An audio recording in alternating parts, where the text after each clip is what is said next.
ఓం మహాగణాధిపతయే నమః. ఓం గురుభ్యో నమః. ఓం శ్రీమాత్రే నమః. మనం ఈరోజు డబుల్ ట్రాన్సిట్ అంటే కర్మకారకుడైనటువంటి శని భగవానుడు మరియు జీవకారకుడైన గురు బలము అంటూ ఉంటాం. ఆ రెండు గ్రహాలు గనక ఒక భావం మీద గనక కాన్సన్ట్రేషన్ చేస్తే, దృష్టి గనక పడినట్లయితే ఆ భావం ఫలకృతం అవుతుంది. ఆ రకంగా ప్రతి లగ్నానికి, లగ్నం తెలియని వారు రాశిని చూసుకోండి, బట్ లగ్నమే ప్రధానం. ప్రతి లగ్నానికి ఆ రెండు గ్రహాలు ఏ భావం మీద కాన్సన్ట్రేషన్ చేస్తున్నాయి. ప్రస్తుతం శని భగవానుడు మీన రాశిలో సంచరిస్తున్నాడు, అదేవిధంగా గురువు మిథునంలో ఉన్నాడు. ఈ రెండు కూడా ధనుస్సు రాశి నుంచి వస్తున్నాయి కాబట్టి ప్రతి లగ్నానికి అది ఎన్నో భావం అవుతుంది. తద్వారా చూడండి, మనకి చాలా విషయాలు సెటిల్ అయ్యే ఉంటాయి లైఫ్లో. అంటే ధనం సంపాదన కానివ్వండి, లేకపోతే సంతానం పొందడం కానివ్వండి, లేనట్లయితే వివాహం అవ్వడం కానివ్వండి, జాబ్లో సెటిల్ అవ్వడం కానివ్వండి, లేనట్లయితే బిజినెస్లో సెటిల్ అవ్వడం కానివ్వండి, ఇట్లాంటి అనేకమైనటువంటివి, కొన్ని గొడవలు సెటిల్మెంట్ అవ్వడం కానివ్వండి, వీటన్నిటికీ కూడా ఒక్కొక్క లగ్నానికి ఏ ఏ గ్రహాల యొక్క స్థితి ఎలా ఉంది అనేటువంటిది ఒకటి. మరియు కుజుడు కేతువు కలుస్తున్నారు. ఈ శని గురువుల యొక్క ప్రభావం అనేటువంటిది మాత్రం కంప్లీట్గా మీకు సంవత్సరం పాటు ఉంటుంది. నెక్స్ట్ ఇయర్ మే 2026 మే వరకు. కాకపోతే కుజకేతువుల యొక్క కలయిక 2 నెలల చిల్లర ఉంటుంది.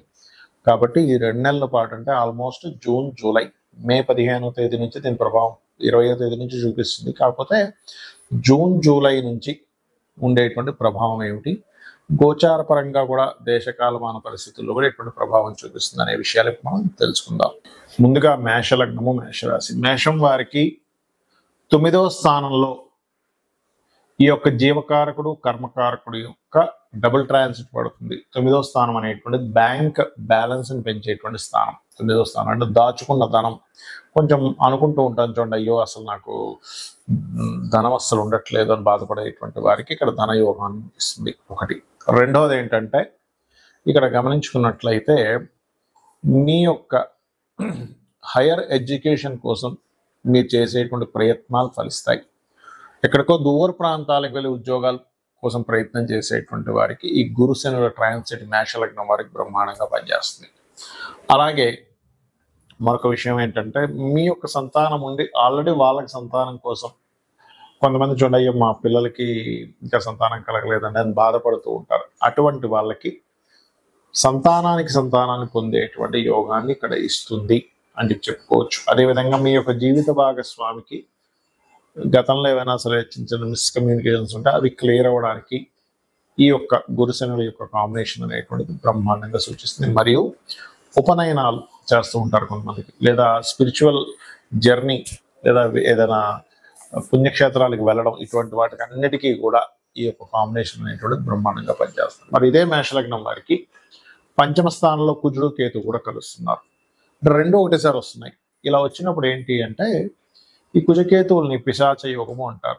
కాబట్టి పంచమ స్థానంలో కలుస్తున్నప్పుడు మీరు ఏదైనా రాజకీయపరమైనటువంటి విషయాల్లో తీవ్రమైనటువంటి నిర్ణయాలు తీసుకోవడం మేషలగ్నం వారు, మేషరాశి వారు.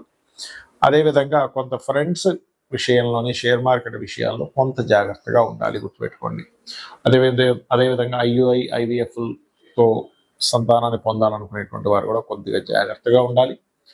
అయితే పర్టికులర్గా మేష రాశిలో ఉండేటువంటి వారు, అశ్విని, భరణి, కృత్తిక నక్షత్రాలు ఉండేవారు పర్టికులర్గా రాజకీయ పరంగా కొన్ని నిర్ణయాలు తీవ్రమైన, అంటే ఒక్కొక్కసారి అన్ఎక్స్పెక్టెడ్గా అనుకోండి, లేకపోతే ఒక పెద్ద ప్రణాళిక పరంగా అనుకోండి, కొన్ని నిర్ణయాలు తీసుకుంటారు. అయితే దీని పరంగా మనకు అసలు గోచార పరంగా ఎటువంటి ఫలితాలు వస్తాయనేది కూడా మనం చెప్పుకుందాము. అయితే మీరు చేయవలసిన దేవతారాధన మాత్రం గణపతిని, స్కందుణ్ణి ఆరాధన చేయండి, సూర్య నమస్కారాలు చేసుకోండి, అన్ని విధాలు బాగుంటుంది. ముందుగా ఈ కుజకేతువుల యొక్క ప్రభావం వేటి మీద చూపిస్తుంది, మనం గతంలో 2-3 నెలల క్రితం విశ్వవసునామ సంవత్సర ఫలితాలు చెప్పుకున్నప్పుడు కూడా చెప్పుకున్నాము. కొన్ని పార్టీల్లో చీలికలు రాబోతున్నాయని ఇప్పటికీ ఆ వీడియోలు ఉన్నాయి, 3 నెలల క్రితం 2 నెలల క్రితం చెప్పినటువంటివి. సో ఖచ్చితంగా పార్టీల్లో, ఎందుకంటే ఈ సంవత్సరానికి అధిపతి రవి కాబట్టి, గవర్నమెంట్కి, ప్రభుత్వానికి, రాజకీయాలకి రవి కాబట్టి, దాని మీద కేతు వస్తున్నాడు కాబట్టి ఖచ్చితంగా చీలికలు ఏర్పడతాయి.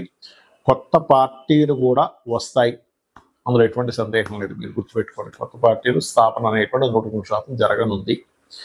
అలాగే ఈ కుజకేతువుల యొక్క ప్రభావం అనేటువంటిది ముఖ్యంగా మనకిప్పుడు పెహల్గాం దాడి తర్వాత అలర్ట్నెస్ కూడా పెరిగింది చెప్పాలంటే.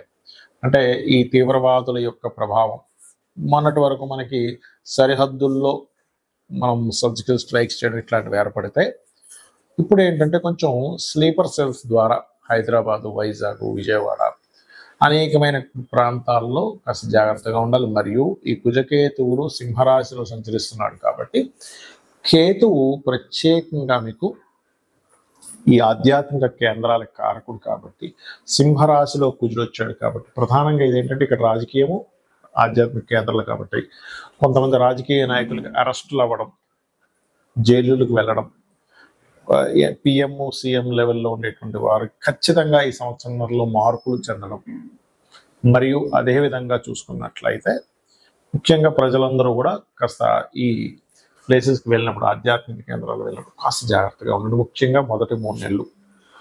అయితే ఇక్కడ చాలామంది భయపడుతున్న అంశం ఏంటంటే అప్పుడు 2019-20 లాగా ఏదైనా విపరీతంగా అన్ని లాక్డౌన్ అవుతాయి అనుకుంటున్నారు. అలా ఏం అవ్వదు. మన దేశంలో మాత్రం దాని ప్రభావం చాలా తక్కువగానే ఉంటుంది. కొద్దిగా ఏదో కేసెస్ వస్తాయి, క్లియర్ అవుతాయి, డోంట్ వరీ. ఇక మరొక విషయం ఏంటంటే ఈ యొక్క గురుశనుల యొక్క డబుల్ ట్రాన్సిట్ ఏదైతే ఉందో మీ పర్సనల్ చార్ట్లో కనుక ఇప్పుడు అంటే ఈ గురువు శని కనుక ఒకే భావం మీద చూస్తే ఖచ్చితంగా వాళ్ళకి లైఫ్లో దాని గురించి మంచి ఫలితాలు పొందుతారు, అందులో ఎటువంటి సందేహం లేదు. అంటే లగ్నం మీద చూశారనుకోండి వాళ్ళ మెచ్యూరిటీ లెవెల్స్ బ్రహ్మాండంగా పెరుగుతాయి. ధనభావం మీద చూశారు మీరు ఖచ్చితంగా అనుకోవచ్చు నేను జీవితంలో మంచి స్టేజ్కి ధనపరంగా మంచి స్టేజ్కి వెళ్తానని అనుకోవచ్చు, అందులో ఎటువంటి సందేహం లేదు. అలాగే 3వ స్థానం మీరు చూశారనుకోండి వాళ్ళకి ఖచ్చితంగా సిబ్లింగ్స్ నుంచి సహకారం ఉండడము, సిబ్లింగ్స్ ఏమైనా చిన్న చిన్న మిస్అండర్స్టాండింగ్స్ ఉన్నా క్లియర్ అవ్వడం జరుగుతుంది. 4వ భావాన్ని కనుక ఈ డబుల్ ట్రాన్సిట్ చూసింది అనుకోండి వారికి ఖచ్చితంగా అంటే డబుల్ ట్రాన్సిట్ అయినా మీ జన్మజాతకంలో అయినా 4వ భావం మీద దృష్టి ఉంటే కనుక అప్పుడు జరిగే ఫలితం ఏమిటి అంటే 100% వాళ్ళ జీవితంలో గృహం కట్టుకుంటారు. కొంతమంది చూడండి అయ్యో నేను అసలు గృహం కట్టుకోగలనా లేదా అని భయపడుతూ ఉంటారు. అటువంటి వారికి 4వ భావం మీద శని గురువులు ఇద్దరు చూస్తే 100% వాళ్ళకి ఎడ్యుకేషన్ మధ్యలో బ్రేక్ అయినా మళ్ళీ చదువుతారు, గృహము కట్టుకుంటారు. అది కూడా 2 గృహాలు కట్టుకునే యోగం ఉంటుంది. 5వ భావం మీద కనుక డబుల్ ట్రాన్సిట్ కానీ మీ జన్మజాతకంలో కనుక శని గురువులు చూసినట్లయితే సంతానం ఎంత ఆలస్యమైనా కలుగుతారని మనం గుర్తుపెట్టుకోవచ్చు. 6వ భావం మీద కనుకుంటే ధర్మంగా వాళ్ళ జీవితాన్ని సాగిస్తారు. అదేవిధంగా శత్రువుపై జయం కూడా లభిస్తుంది, శత్రువు లేకుండా కూడా బ్రతుకుతారు. 7వ భావం మీద కనుక కలిగితే అంటే 7th హౌస్ మీద కనుక లగ్నం నుంచి జరిగితే చాలామంది చూడండి వివాహం అవుతుందా కాదని బాధపడుతుంటారు. అలాంటప్పుడు మీకు ఖచ్చితంగా వివాహమే తీరుతుంది.